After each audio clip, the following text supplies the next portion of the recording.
Hey, Charlie.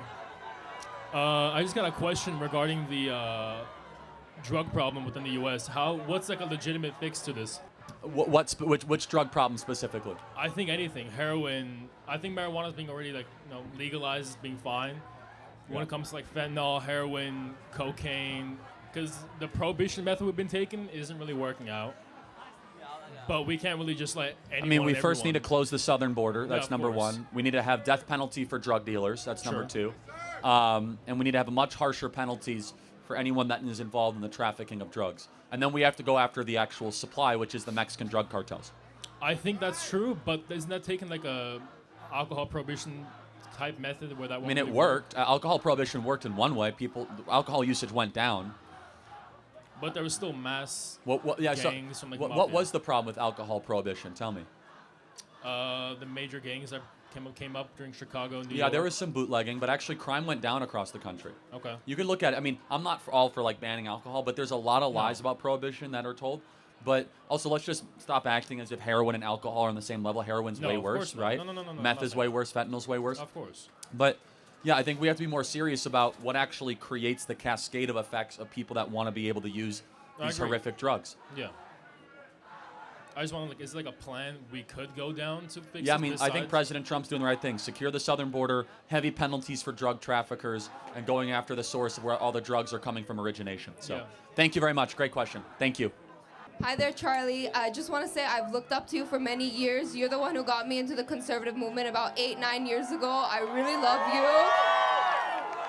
And out of everyone in the conservative movement, you're the one who I feel matches my moral ideals the most.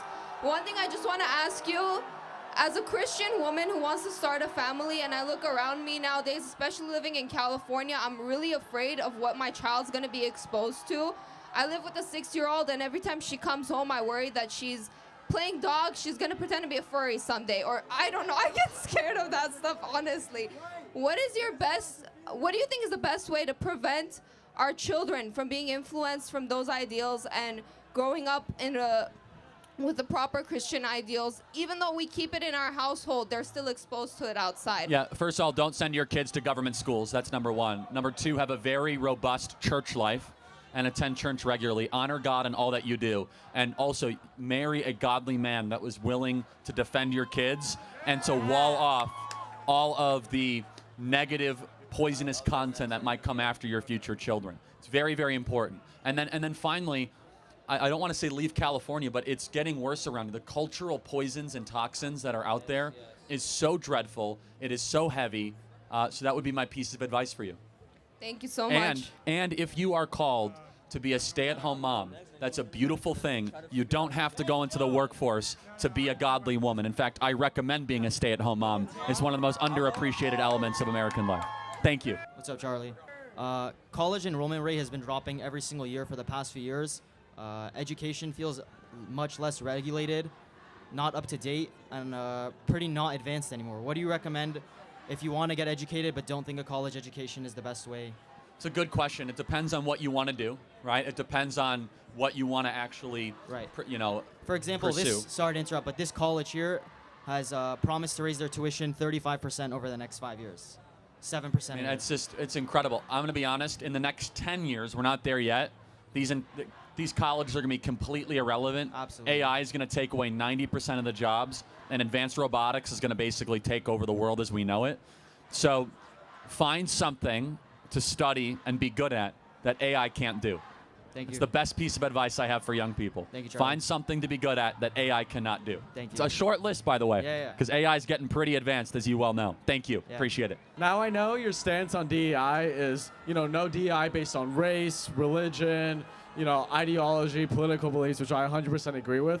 My question for you is, what are your thoughts on DEI I don't know if DEI is even the correct term, but based on context or circumstances. So I just want to use applying to college, for example. So let's say someone like J.D. Vance, who grew up in a very rough circumstance, probably went to an underfunded school, versus just another applicant who maybe went to private school, had more opportunities, had the opportunity to take higher level college courses and succeeded. So on paper, you could say that the one that took harder classes has, more merit. But would you also consider the fact that the other applicant didn't have the opportunity? On the surface, it sounds good. So number one, this is the way they're getting around affirmative action, is they try to have these what they call context cultural scores, and they try to get around that way. The answer is no. That should have no bearing, because you need to have a system based on excellence, and if you do not, you will then discriminate against people that otherwise are very qualified to be there in those positions. It is not the goal of the institution to try to open the door to as many people as possible. It's to be the most excellent possible institution and be able to protect knowledge and pursue knowledge. That is what the goal of college should be. But what do you think the best solution is for people that don't have those opportunities to begin with? I mean, first and foremost, try your best to graduate high school, make the most of your life. You know, maybe go to two-year college or technical school. I mean, these are just general life advice. I mean, if you want to stay out of poverty, it's not hard in America, by the way. And everyone in this audience, it's not hard. It's very easy to stay out of poverty. You want to know how to stay out of poverty? Don't commit crimes. Get married before you have kids. Get a job, any job. Yeah, exactly. Get a job, any job, right? And be like not awful with money. You do those 4 things, you can stay out of what is classified as poverty in this country. Okay, just one last point, because I remember you were talking about, or at least I heard that you were talking about, that character can be a part of merit. Could you make the argument that someone has a lot of character if they do come from a harder circumstance and we're still able to Potentially, yeah. I mean, I think character does matter a lot. How you weigh it in an admission process is very complicated, though. I agree, yeah. Thank It's you. very complicated. Appreciate it.